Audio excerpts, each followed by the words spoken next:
Bonjour mes amis. On dit qu'il y a de plus en plus de pervers narcissiques dans notre société. C'est peut-être quelque chose que vous avez observé aussi. Mais si on regarde les chiffres, il y a quelque chose de surprenant.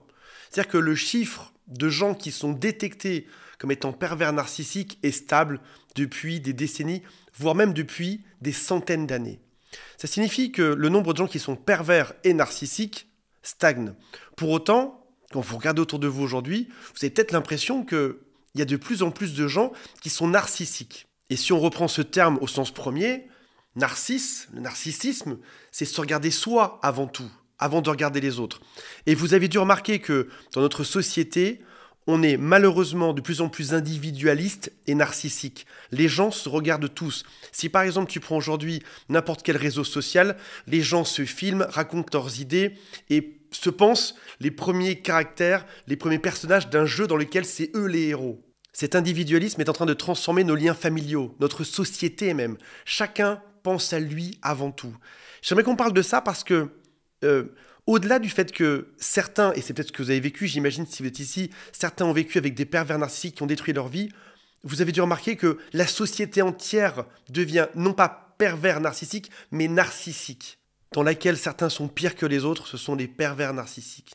Les pervers narcissiques seraient donc les rois des narcissiques. Et j'irais même plus loin que ça, je dirais que si vous êtes fait avoir par une personne qui était pervers narcissique, c'est probablement que vous n'étiez pas vous-même narcissique, que vous mettiez d'abord le bien des autres en premier, des valeurs telles que la famille, la bienveillance, l'altruisme, la compréhension, la gentillesse, la générosité, avant de penser à vous-même. Là-dessus arrive une personne qui est perverse narcissique, elle voit bien que dans un flot d'humains qui est devenu narcissique, vous êtes un peu différent et vous devenez une cible parce que vous avez des valeurs, parce que vous croyez en quelque chose qui est pas des yeux ni révolu, mais qui est dur à trouver aujourd'hui. Vous êtes une personne bien. Ce sujet est important aujourd'hui parce qu'il montre à quel point vous êtes probablement différent d'une société qui évolue dans un mauvais sens. Nous allons voir que beaucoup de choses qu'on voit comme une révolution ou comme une évolution ont aussi conduit à une destruction de la société. Alors, je vais commencer par quelque chose qui date d'il y a quelques temps, des années 60. Il y a eu pas mal de transformations de la société. Notamment, il y a eu des émancipations, des reconnaissances des droits individuels. La femme a commencé à travailler. La femme était l'égale de l'homme. On a vu aussi la révolution sexuelle. Chacun pouvait faire ce qu'il voulait de sa vie. Et on a commencé à prôner l'autonomie et la liberté personnelle, ce qui est une chose géniale.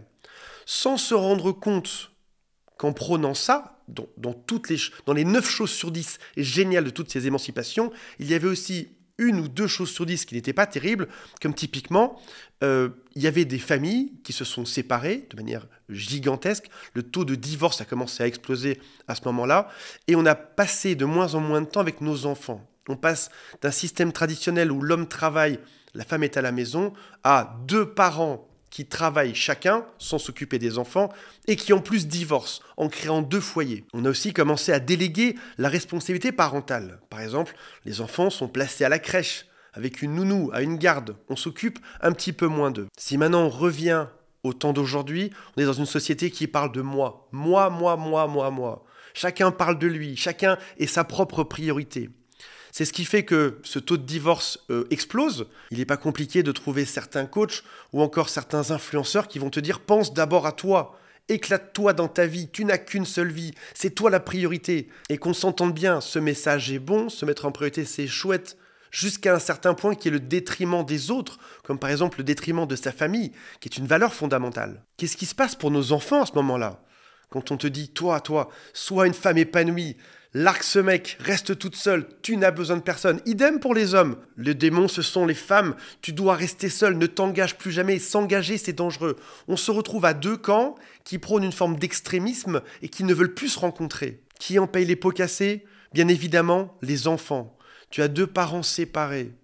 Tu as même parfois des parents qui vont instrumentaliser leurs enfants contre l'autre. Si on regarde la santé mentale de nos enfants, on voit qu'il y a de plus en plus de stress, de plus en plus d'anxiété, de moins en moins de modèles stables de famille. Alors oui, de manière évidente, on voit qu'en 70 ans, il y a une transformation complète de la société.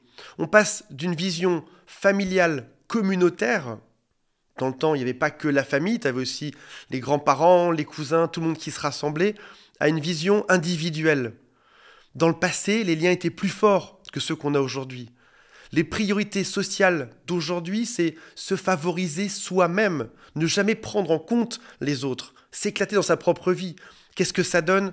Du chacun chez soi, chacun devant son smartphone. Il y a tellement de mouvements aujourd'hui qui sont dans le moi, moi, moi. Je dois faire ceci, je vais m'éclater comme ceci, je n'ai besoin de personne. Parce que notre société aujourd'hui valorise l'individualisme extrémiste. Pense à toi avant tout. Les relations profondes, on s'en fiche, c'est pas si important que ça.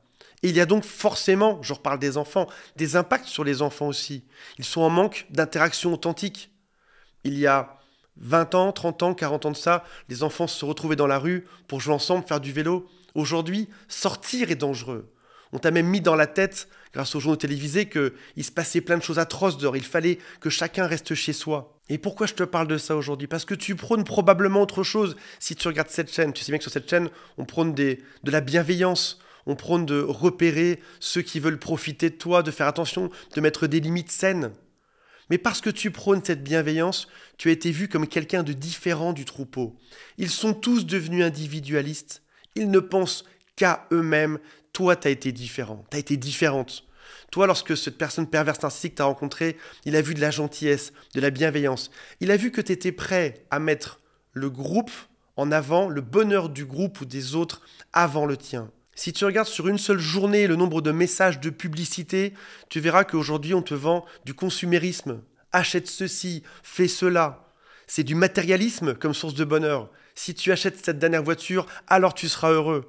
Si tu as cette montre, si tu as ce parfum de luxe, tu seras la plus belle personne sur Terre. Et tu vois aussi peut-être des influenceurs qui sont dans cette espèce d'opulence, dans cette espèce de beauté. Donc même nos standards montent. Si je veux être aussi heureux, je dois leur ressembler à eux. Je dois être aussi maigre qu'eux, je dois être aussi riche qu'eux. On te montre des images de bonheur qui sont superficielles et inatteignables, bien loin des valeurs que tu as toi-même, des valeurs de gentillesse, d'entraide, de compréhension. Pourquoi est-ce qu'on reste avec une personne qui est perverse narcissique? Parce qu'on lui donne une fois la chance de s'excuser, et puis parce qu'on va le pardonner une deuxième fois, une troisième fois, une 10e fois. Peut-être même pendant des années, on va pardonner ce genre d'acte en se disant « il finira par comprendre que je suis une bonne personne et que les valeurs qu'il faut avoir sont différentes de celles-ci. » On est dans une économie d'opportunités. Gagnez, ayez du succès, réussissez, c'est ça l'important, juste pour vous-même. Écrasez tout autour de vous. Ayez cette réussite individuelle. Ne vous engagez plus, ne vous mariez plus. Bien évidemment, qu'est-ce qu'on va transmettre comme vision à nos enfants là-dedans? Qu'est-ce qu'ils vont garder de tout ça? Qu'il faut devenir riche?